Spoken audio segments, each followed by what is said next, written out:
C'est l'histoire d'un projet colossal porté par un pays et par un homme. Le pays, c'est la Chine. L'homme, c'est son président, Xi Jinping. En 2013, ce dernier dévoile sa stratégie de nouvelle route de la soie qui changera par la suite de nom. One Belt, One Road ou encore Belt and Road Initiative. Belt pour les routes terrestres, Road pour les routes maritimes. Le projet est si important qu'en 2017, il est inscrit dans la constitution du Parti communiste chinois. À l'époque, Xi Jinping a une ambition, étendre l'influence de la Chine en ouvrant de nouvelles routes avec l'Europe, l'Asie centrale et l'Afrique. Pour le mettre en œuvre, Pékin veut développer des autoroutes, des lignes ferroviaires ou encore des ports maritimes qui doivent profiter à son commerce et à ses entreprises. Par exemple, ce train inauguré en 2017 au Kenya.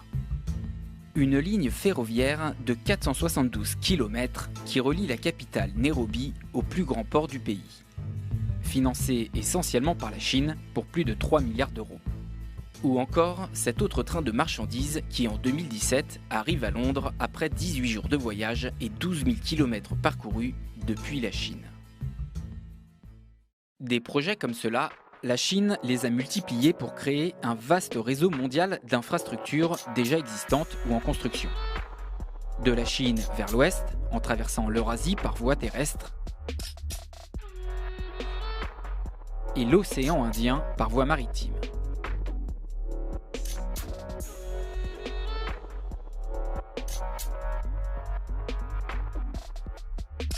En Europe, la Chine a investi des milliards depuis 2012 dans plusieurs pays de l'Est, tout comme en Afrique, au Moyen-Orient et en Asie.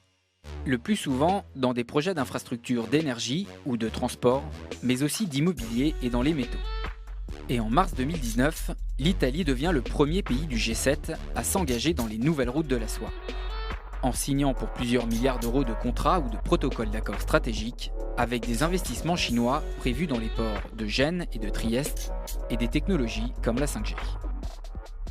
Dans le monde, plus de 80 pays ont été ciblés par Pékin pour ces nouvelles routes. Ensemble, ils représentent le tiers de la richesse mondiale et 41% du commerce mondial. Pour convaincre les gouvernements étrangers, la Chine a une arme très séduisante. Elle propose des offres clés en main, en apportant le projet et l'argent nécessaire.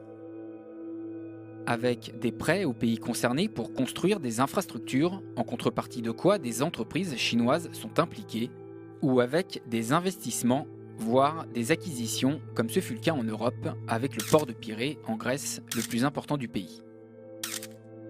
Parfois, elle prend même une forme inédite, comme au Pakistan, où Islamabad et Pékin ont créé un corridor économique prévoyant 54 milliards de dollars d'investissement dans des projets d'infrastructure. Au niveau mondial, la Chine a investi 410 milliards de dollars dans les pays des nouvelles routes de la soie de 2014 à 2018. Si la Chine mobilise autant d'argent, c'est qu'elle a plusieurs objectifs. Tout d'abord, elle veut sécuriser les routes par lesquelles transitent les marchandises qu'elle vend partout dans le monde. Elle veut aussi s'ouvrir de nouveaux débouchés économiques en renforçant ses liens. La Chine a besoin d'exporter, car elle est en surcapacité de production dans plusieurs secteurs, comme l'acier ou l'aluminium, où elle dispose de beaucoup de stocks. Avec les chantiers des routes de la soie, elle peut les redéployer à l'international. Enfin, c'est aussi sur le plan intérieur que se jouent les choses. Les nouvelles routes de la soie doivent contribuer à réduire les déséquilibres économiques entre les régions côtières, très riches, avec des villes comme Shanghai, et d'autres régions de l'Ouest, en les ouvrant à des routes commerciales. Mais les nouvelles routes de la soie créent de l'inquiétude, notamment sur le niveau d'endettement des pays partenaires. L'exemple du Sri Lanka a marqué les esprits. Dans l'incapacité de rembourser des prêts accordés par Pékin, le pays a dû céder à la Chine le contrôle d'un de ses ports pour 99 ans en échange d'un effacement de sa dette. La Chine a massivement prêté de l'argent dans le monde, faisant craindre une spirale de surendettement dans plusieurs pays. De quoi faire réagir la présidente du Fonds monétaire international, Christine Lagarde. The Belt and Road Initiative can provide much needed infrastructure financing to partner countries. But these ventures can also lead to problematic increase in debt, potentially limited other spending, as debt services arise. L'autre source d'inquiétude, ce sont les ambitions géopolitiques des nouvelles routes de la soie.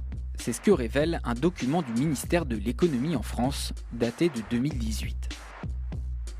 Cette initiative, dans les faits pragmatique et évolutive, est l'expression d'une stratégie globale qui permettrait de réduire les vulnérabilités géopolitiques de la Chine, d'accroître la capacité de projection de sa puissance, d'abord économique. Cette stratégie se manifeste notamment par la volonté de la Chine d'utiliser les nouvelles routes de la soie pour instaurer de nouveaux standards et de nouvelles règles. Face à ces inquiétudes, le Parlement européen a réagi en donnant son feu vert à un mécanisme de surveillance des investissements étrangers en Europe dans les secteurs sensibles. D'ailleurs, le mot d'ordre des Européens, c'est d'exiger de la réciprocité. Sich da auch einbringen der One Belt, One Road Initiative, also der Seidenstraße. Ich glaube, es ist ein sehr wichtiges Projekt. Und bei diesem Projekt wollen wir als Europäer auch eine aktive Rolle spielen und uns einbringen. Und das muss dann zu einer gewissen Reziprozität. Ça, c'est pour l'économie. Mais certains s'interrogent aussi sur le rôle que pourraient jouer à l'avenir les nouvelles routes de la soie, cette fois-ci sur le plan militaire. Ça, c'est pour l'économie. Mais certains s'interrogent aussi sur le rôle que pourraient jouer à l'avenir les nouvelles routes de la soie, cette fois-ci sur le plan militaire. En théorie, il n'y a pas d'ambition militaire de la part de la Chine dans ce cadre de BRI. En revanche, il y a une base militaire, une base navale qui a vu le jour à Djibouti. On pense qu'il s'agit quand même d'un positionnement chinois vis-à-vis du transport maritime, vis-à-vis des bateaux qui circulent vers le canal de Suez et c'est un lieu stratégique. Des puissances voisines de la Chine s'organisent pour contrecarrer la toute-puissance de Pékin, comme l'Inde et le Japon qui ont lancé un projet alternatif pour faire barrage aux nouvelles routes de la soie. Mais aussi les États-Unis.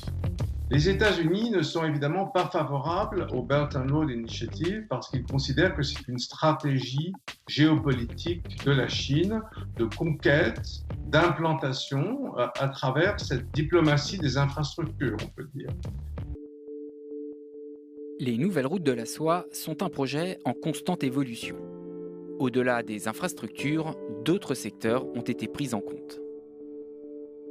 On voit qu'il y a maintenant dans ces routes de la soie des projets touristiques, des projets juridiques, des actions même d'ordre policier. Donc tous les secteurs sont également concernés par ce projet des nouvelles routes de la soie. Et sur le plan géographique, la Chine voit déjà bien plus loin.